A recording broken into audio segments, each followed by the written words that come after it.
Then you need leadership perspective.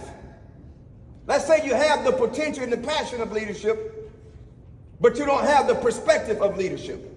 The word perspective means a mental view or prospect.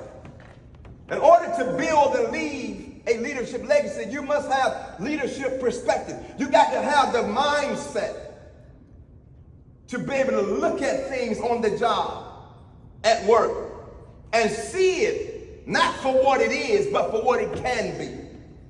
You got to be able to have the type of mentality where you can see solutions to problems, answers to questions, and you can see how to solve problems and how to fix things, even if it seems to be something that is time consuming, or something that is stressful, or something that is depleting and exhausting.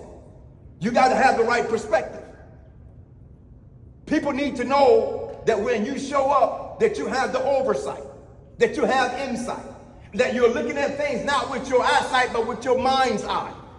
People need to know that you have the maturity and the wisdom to be able to look and figure out what needs to be done in order to get the agency or the team to where you're trying to get to.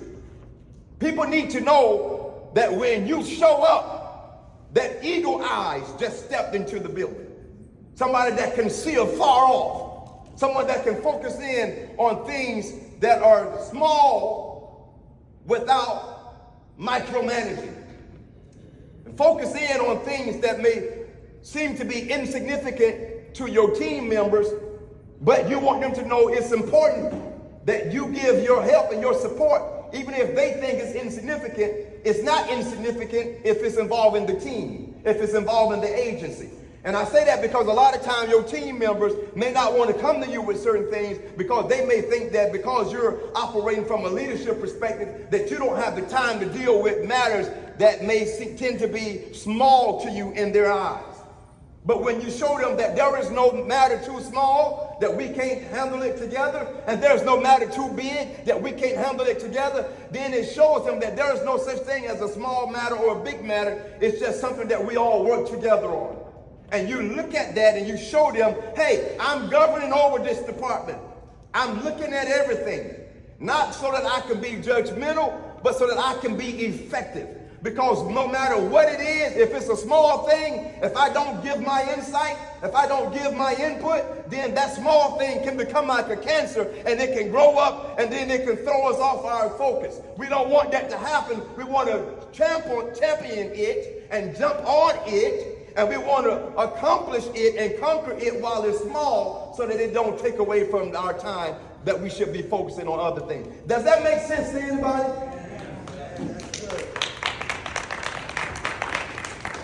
When people come to me in my own company, in my own business, and tell me about the problems they are facing, sometimes they're told, oh, don't go to Rico with that. Don't go to Mr. Sharp with that stuff. He don't have time for that. Wait a minute. Time out. If it's something that is important to you, then it's important to me. If it is something that bothers you, then it's important to me. If it is something that is keeping you up at night, it's important to me.